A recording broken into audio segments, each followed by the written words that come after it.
ಭಗವತೆ ವಾಸುದೇವಾಯ ನಮಃ. ನಮಸ್ಕಾರ ಸ್ನೇಹಿತರೆ, welcome to VRL astro and Ayur 369 YouTube channel. ಸಿಂಹ ರಾಶಿಯವರ ಅಕ್ಟೋಬರ್, ನವೆಂಬರ್, ಡಿಸೆಂಬರ್ 2024 ಈ ವರ್ಷದ ಅಂತಿಮ 3 ತಿಂಗಳ ಕಾಲ 3 ತಿಂಗಳ ರಾಶಿ ಭವಿಷ್ಯವನ್ನು ಈ ವಿಡಿಯೋದಲ್ಲಿ ತಿಳಿಸ್ಕೊಡ್ಲಿದ್ದೇನೆ.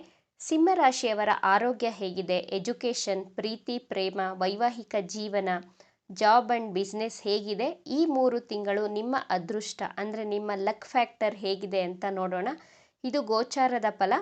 ರಾಜನ ರಾಶಿಯಾದಂತಹ ಸಿಂಹ ರಾಶಿಯವರ ಗೋಚಾರದಲ್ಲಿ ಗ್ರಹಗಳು ಯಾವ ರೀತಿ ಸ್ಥಿತವಾಗಿದೆ ಅಂತ ನೋಡೋದಾದರೆ, ಸಿಂಹ ರಾಶಿಯ ಅಧಿಪತಿ ಗ್ರಹಗಳ ರಾಜ ಅಂತ ಕರೆಯಲ್ಪಡುವಂತಹ ಸೂರ್ಯದೇವ ನಿಮ್ಮ 2ನೇ ಭಾವದಲ್ಲಿ ಸೂರ್ಯ, ಬುಧ, ಕೇತು ಗ್ರಹ ಸ್ಥಿತವಾಗಿದೆ. 3ನೇ ಭಾವದಲ್ಲಿ, ಭಾವ ಅಂದರೆ ಮನೆ ಅಂತ ಕರಿತೇವೆ, 3ನೇ ಭಾವದಲ್ಲಿ ಶುಕ್ರ ಗ್ರಹ, 7ನೇ ಭಾವದಲ್ಲಿ ಶನಿ ಗ್ರಹ, ಅಷ್ಟಮದಲ್ಲಿ ರಾಹು ಗ್ರಹ, ದಶಮ ಭಾವದಲ್ಲಿ ಗುರುಗ್ರಹ, ನಿಮ್ಮ 11ನೇ ಭಾವದಲ್ಲಿ ಮಂಗಳ ಗ್ರಹ ಸ್ಥಿತವಾಗಿದೆ. ರಾಹು ನಿಮ್ಮ ಅಷ್ಟಮ ಭಾವದಲ್ಲಿದೆ, ಅಂದರೆ 8ನೇ ಮನೆಯಲ್ಲಿದೆ. ನೀವು ಮಾಡುವಂತಹ ಪ್ರತಿಯೊಂದು ಕೆಲಸದಲ್ಲೂ ಬಹಳ ತಾಳ್ಮೆ ಇರಬೇಕು. ನೀವು ಮನೆಯಿಂದ ಹೊರಗಡೆ ಕಾಲಿಡ್ತಾ ಇದ್ದೀರಾ ಅಂದರೆ ಬಹಳ ನಿಧಾನವಾಗಿ ಹೆಜ್ಜೆಯನ್ನು ಇಡಬೇಕಾಗುತ್ತೆ. ಆತುರವನ್ನು ಪಟ್ಟರೆ ಎಡವಿ ಬೀಳೋದು ಗ್ಯಾರಂಟಿ. ನೀವು ಯಾವುದೇ ಕೆಲಸವನ್ನು ಆತುರವಾಗಿ ಮಾಡಲು ಟ್ರೈ ಮಾಡಿದ್ರೆ ರಾಹು ನಿಮಗೆ ಅಡ್ಡಗಾಲನ್ನು ಹಾಕ್ತಾರೆ. ನಿಮ್ಮ ಕೆಲಸ ಕಾರ್ಯಗಳಲ್ಲಿ ಅಬ್ಸ್ಟಕಲ್ಸ್ಗಳನ್ನು ಕೊಡ್ತಾನೆ ಇರ್ತಾರೆ. ಆದ್ದರಿಂದ ಸಮಾಧಾನವಾಗಿ ಕೆಲಸಗಳನ್ನು ಬಹಳ ತಾಳ್ಮೆಯಿಂದ ಪ್ಲಾನ್ ಮಾಡಬೇಕಾಗುತ್ತೆ. ನೀವು ಯಾವುದೇ ಪ್ಲಾನ್ಗಳನ್ನು ಮಾಡಿದರೂ ತುಂಬ ತಾಳ್ಮೆಯಿಂದ ಮಾಡಬೇಕು. ಶನಿಗ್ರಹ ನಿಮ್ಮ 1ನೇ ಭಾವವನ್ನು ದೃಷ್ಟಿ ಮಾಡ್ತಾ ಇದ್ದಾರೆ. ನಿಮಗೆ ಬಹಳ ಹಠ, ಸೋಮಾರಿತನ ಉಂಟಾಗ್ತಾ ಇರುತ್ತೆ. ನೀವು ತುಂಬ ಡಾಮಿನೇಟಿವ್ ಆಗಿ ಬಿಹೇವ್ ಮಾಡ್ತಾ ಇರ್ತೀರಾ. ನವೆಂಬರ್ 14ರವರೆಗೂ ಈ ರೀತಿ ನಿಮ್ಮ ಮನಸ್ಥಿತಿ ಇರುತ್ತದೆ. ನವೆಂಬರ್ 16ಕ್ಕೆ ಶನಿಗ್ರಹ ರೆಟ್ರೋಗ್ರೇಡನ್ನು ಬಿಟ್ಟು ಮಾರ್ಗಿಯಾಗ್ತಾರೆ. ನವೆಂಬರ್ 16ರ ನಂತರ ನಿಮ್ಮ ಆಲಸ್ಯ, ಹಠ ಎಲ್ಲವೂ ಕಡಿಮೆ ಆಗ್ತಾ ಬರುತ್ತೆ. ನಿಮ್ಮ ಮ್ಯಾರಿಡ್ ಲೈಫನ್ನು ಕಂಟ್ರೋಲ್ ಮಾಡ್ತಾ ಇರ್ತೀರಾ. ನಿಮ್ಮ ಹಠವನ್ನು ಕಡಿಮೆ ಮಾಡ್ಕೊಳ್ಬೇಕಾಗುತ್ತೆ. ನವೆಂಬರ್ 14ರ ನಂತರ ನಿಮ್ಮ ನೇಚರಲ್ಲಿ ಬದಲಾವಣೆಗಳನ್ನು ಕಾಣ್ತೀರಾ. ಸಿಂಹ ರಾಶಿಯವರ ಆರೋಗ್ಯ ಹೇಗಿದೆ ಅಂತ ನೋಡೋಣ. ನಿಮ್ಮ ರಾಶಿಯ ಅಧಿಪತಿ ಸೂರ್ಯದೇವ 2ಯ ಭಾವದಲ್ಲಿದೆ.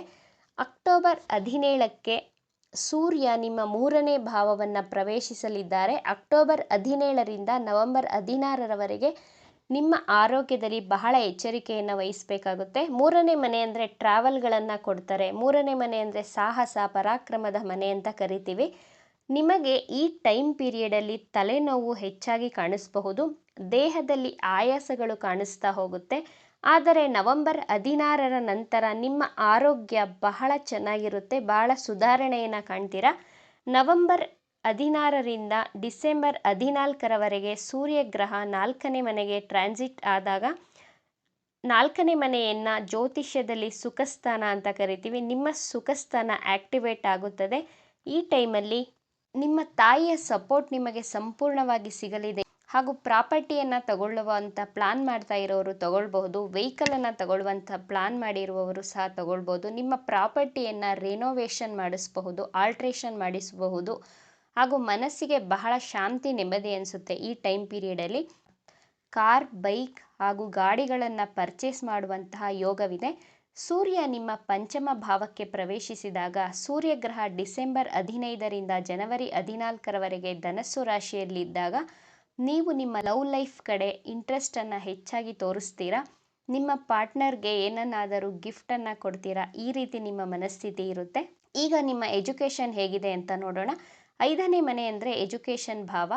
ನಿಮ್ಮ 5ನೇ ಮನೆಯ ಅಧಿಪತಿ ಅಂದರೆ ಪಂಚಮಾಧಿಪತಿ ಗುರುಗ್ರಹ ದಶಮದಲ್ಲಿ ಸ್ಥಿತವಾಗಿದೆ. ವಿದ್ಯಾರ್ಥಿಗಳಿಗೆ ನಿಮ್ಮ ಎಜುಕೇಷನ್ ಕಡೆ ಅಂದರೆ ನಿಮ್ಮ ಓದಿನ ಕಡೆ ಕಾನ್ಸಂಟ್ರೇಷನ್ ಬಹಳ ಕಡಿಮೆ ಆಗಿರುತ್ತೆ. ಆಲೋಚನೆಯಲ್ಲೇ ಮುಳುಗಿರ್ತೀರ, ಓವರ್ ಥಿಂಕ್ ಮಾಡ್ತಾ ಇರ್ತೀರ, ಅನ್ನೆಸೆಸರಿ ಯೋಚನೆಗಳು ಬರ್ತಾ ಇರ್ತವೆ ನಿಮ್ಮ ತಲೆಗೆ. ಓದಿನ ಕಡೆ ಗಮನ ಕೊಡಿ. ಯಾಕಂದರೆ ನಿಮ್ಮ ಪಂಚಮಾಧಿಪತಿ ಗುರು ಶತ್ರುವಿನ ಮನೆಯಲ್ಲಿ ಸ್ಥಿತವಾಗಿದೆ. ನಿಮ್ಮ ಕರಿಯರ್ ಬಗ್ಗೆ ತುಂಬ ಯೋಚನೆಯನ್ನು ಮಾಡ್ತಾ ಇರ್ತೀರ. ಜಾಬ್ ಬಗ್ಗೆನೂ ಯೋಚನೆ ಮಾಡಬೇಕಾಗುತ್ತೆ. ಆದರೆ ತುಂಬ ಓವರ್ ಥಿಂಕ್ ಮಾಡುವಂಥ ಅವಶ್ಯಕತೆ ಇರೋದಿಲ್ಲ ಅಲ್ವಾ. ವಿದ್ಯಾರ್ಥಿಗಳ ಎಜುಕೇಷನ್ 70% ಗುಡ್, 30% ಮೈಂಡ್ ಡೈವರ್ಟ್ ಆಗ್ತಾ ಇರುತ್ತೆ. ಆದ್ದರಿಂದ ನೀವು ನಿಮ್ಮ ಮೈಂಡನ್ನು ತುಂಬ ಕಂಟ್ರೋಲಲ್ಲಿ ಇಟ್ಕೊಳ್ಳಿ. ನವೆಂಬರ್ 14ರ ನಂತರ ಮಿಡ್ ಡಿಸೆಂಬರ್ವರೆಗೂ ನಿಮ್ಮ ಎಜುಕೇಷನ್ ಬಹಳ ಚೆನ್ನಾಗಿರುತ್ತೆ. ರಾಹು ಅಷ್ಟಮದಲ್ಲಿರುವಂತಹ ಕಾರಣ ನಿಮ್ಮ ಮನಸ್ಸನ್ನು ಆ ಕಡೆ ಈ ಕಡೆ ಡೈವರ್ಟನ್ನು ಮಾಡ್ತಾನೆ ಇರ್ತಾರೆ. ತುಂಬ ಹುಷಾರಾಗಿರಿ, ತುಂಬ ಸಮಾಧಾನವಾಗಿರಿ. ಸಿಂಹರಾಶಿಯವರ ಲವ್ ರಿಲೇಷನ್ಶಿಪ್ ಹೇಗಿದೆ ಅಂತ ನೋಡೋಣ. ನಿಮ್ಮ ವರ್ಕಿಂಗ್ ಪ್ಲೇಸಲ್ಲಿ ನಿಮಗೆ ಯಾರ ಜೊತೆಯಾದರೂ ಕನೆಕ್ಷನ್ ಉಂಟಾಗಬಹುದು. ವಿತೌಟ್ ರೀಸನ್ ನಿಮ್ಮ ಪ್ರೇಮಿಯ ಜೊತೆ ಮಿಸ್ಅಂಡರ್ಸ್ಟ್ಯಾಂಡಿಂಗ್, ಫೈಟ್ಸ್ ಆಗುವಂತಹ ಚಾನ್ಸಸ್ಗಳು ಇದೆ.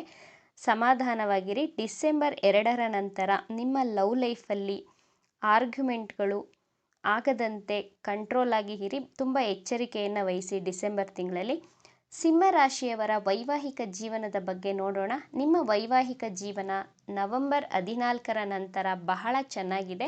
ನವೆಂಬರ್ 14ರ ಮೊದಲು ನಿಮ್ಮ ಲೈಫ್ ಪಾರ್ಟ್ನರ್ ಸ್ವಲ್ಪ ಹಠವನ್ನು ಮಾಡ್ತಾರೆ. ಅವರು ಹೇಳಿದ ಹಾಗೆ ನೀವು ಕೇಳಬೇಕು ಅಂತ ಸ್ವಲ್ಪ ಡಾಮಿನೇಟ್ ಮಾಡ್ತಾರೆ ನಿಮ್ಮ ಮೇಲೆ. ಈ ರೀತಿ ಎಕ್ಸ್ಪೆಕ್ಟೇಷನನ್ನು ಇಟ್ಕೊಂಡಿರ್ತಾರೆ. ನವೆಂಬರ್ 14ರ ನಂತರ ನಿಮ್ಮ ಮ್ಯಾರಿಡ್ ಲೈಫ್, ನಿಮ್ಮ ಲೈಫ್ ಪಾರ್ಟ್ನರ್ ತುಂಬ ಚೆನ್ನಾಗಿರ್ತಾರೆ ನಿಮ್ಮ ಜೊತೆ.